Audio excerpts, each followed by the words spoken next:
Okay guys, I'm going to show you today how to weld up a copper tube for HVAC.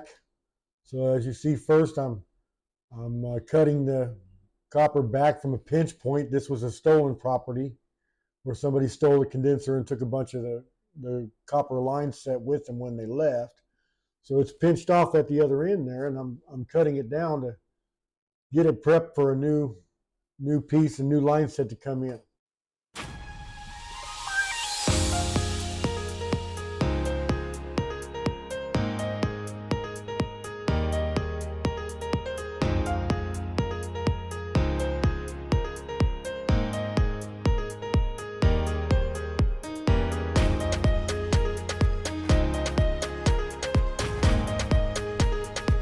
So as you can see there, I have cut both the vapor line and the liquid line. Now, one of the key things that you have to do is it has to be clean, or your silver solder will not like to stick on there. It's harder to heat up the pipe. It's harder to get the solder to run, and it's just plain harder to do what you're doing. Now, this is a swaging tool. What it does is it allows you to swage the end of that pipe so you don't have to be putting couplings on and having multiple welds. So now I'm lighting the torch, if I could ever get it to light. Don't blow up the house when you're down there. Make sure all your gas lines are a long ways away from there. Once you get the torch enacted, running right, then you can go ahead and start your weld. You got to heat up that pipe because idealistically your solder should touch the pipe and melt. Most people who weld like this tend to heat up the solder at the same time, and that's when you start to get splatters around on your copper pipe, and it makes it very difficult to weld.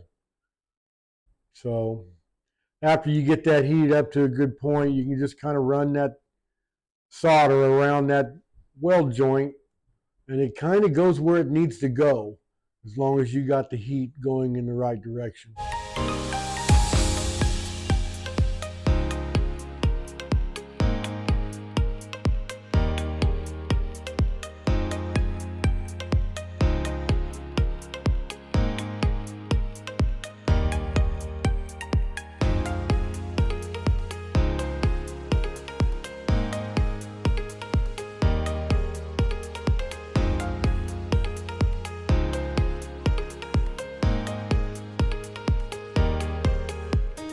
I always tend to do the big line first because it takes the most work.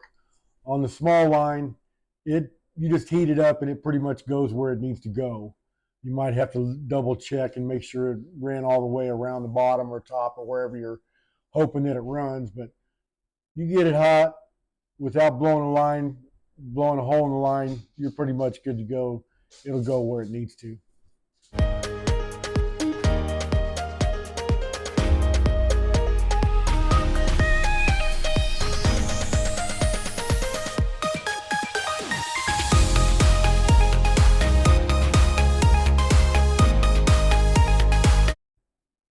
Pretty much the welding's pretty much done there. Make sure you don't burn anything other than what you need to burn, what you need to get hot. Sometimes when you get done with something, you see something that didn't quite get welded correctly, you'll just heat it up again real quick and touch it up.